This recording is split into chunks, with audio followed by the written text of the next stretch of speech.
دیکھیے جناب حسن رضی اللہ تعالیٰ عنہ جناب علی رضی اللہ تعالیٰ عنہ کے جناب فاطمہ رضی اللہ عنہ کے بیٹے ہیں، اور انہیں جو اعزاز ملا ہے وہ اعزاز جناب نبی کریم صلی اللہ علیہ وسلم کے مماثل اعزاز ہے۔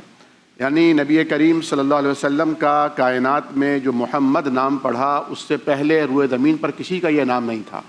اور یہ نام ایسا ہے کہ دشمن اس نام کو ادا کرے یا اپنا ادا کرے، جب تک وہ اپنے دونوں لبوں کو ملا کر بوسہ نہ دے لے یہ نام ادا ہی نہیں ہوتا ہے۔ اور نام بھی ایسا پیارا کہ جس سے میٹھی خوشبو آتی ہے، اور اگر یہ نام لیا جائے تو منہ خود بخود میٹھا ہو جاتا ہے۔ جناب حسن رضی اللہ تعالیٰ عنہ کا نام بھی ان کے بابا جان نے حرب رکھا تھا، کیونکہ وہ خود بھی بہت بہادر تھے، اشجع تھے، مرد میدان تھے، انہوں نے حرب نام رکھا، یعنی جنگ و جدال والا۔ حضور کریم کی گود میں جب آئے تو آپ نے خود گھٹی دی اور فرمایا کہ نہیں، اس کا نام حسن ہونا چاہیے۔ اور ایک روایت میں آتا ہے کہ اللہ تعالیٰ نے آسمان سے فرشتہ بھیج کر کہا تھا یا رسول اللہ اس کا نام حسن رکھیے گا۔ حسن بھی ایسا نام ہے جس کے معنی ہیں پیارا، خوبصورت، حسین، جمیل، اعلیٰ ترین، یعنی آپ کا اپنا یہ نام لے گا تب بھی حسن کہے گا، آپ کا دشمن یہ نام لے گا تب بھی حسن اور بہترین کہہ کر ہی پکارے گا۔ جناب امام حسن ابن علی ابن ابی طالب رضی اللہ عنہما کا یہ بلند مقام ایک اور بھی اس زاویے سے بھی ہے کہ حضور کریم صلی اللہ علیہ وسلم سے صحابہ کرام میں سب سے زیادہ مشابہ صحابیات میں اور آپ کی اہل بیت میں آپ کی بیٹی سیدہ فاطمہ تھیں، چلنے میں، اٹھنے میں، بیٹھنے میں، بات چیت کرنے میں، توقف کرنے میں، اور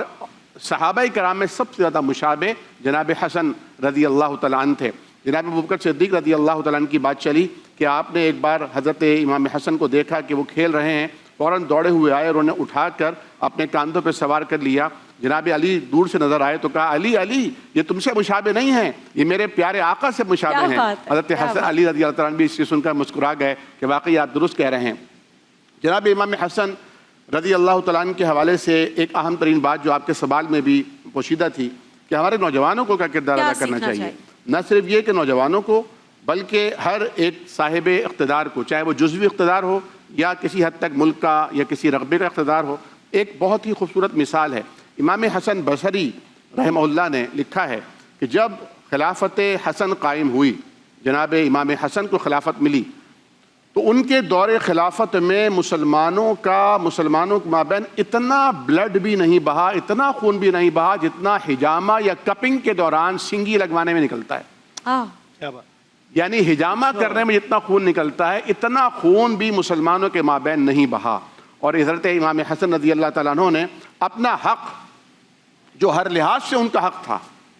وہ آپ نے اس امت کی خیرخواہی کے لیے جناب ابی معاویہ رضی اللہ تعالیٰ عنہ کے حق میں خود دستبردار ہو گئے اور ان کے ہاتھ پر بیعت کی، اور پھر حضرت امام حسین سے بھی بیعت کرائی، اور مسلمانوں کے مابین ایسا اتحاد قائم ہوا، ایسا اتفاق قائم ہوا جو اتفاق جناب نبی کریم صلی اللہ علیہ وسلم نے اس وقت قائم کیا تھا جب حجر اسود کی تنصیب کر رہے تھے اور خطرہ یہ تھا کہ شاید تلواریں نہ نکل جائیں۔ لوگوں نے کہا جو سب سے پہلے آئے گا اس کو ہم حکم مان لیں گے، اور آپ آئے اور آپ نے پھر وہ حجر اسود اٹھا کے رکھا، سب سے چادریں پکڑ لو۔ آپ نے بھی اسی طرح کیا، اور یہ موقع ایسا تھا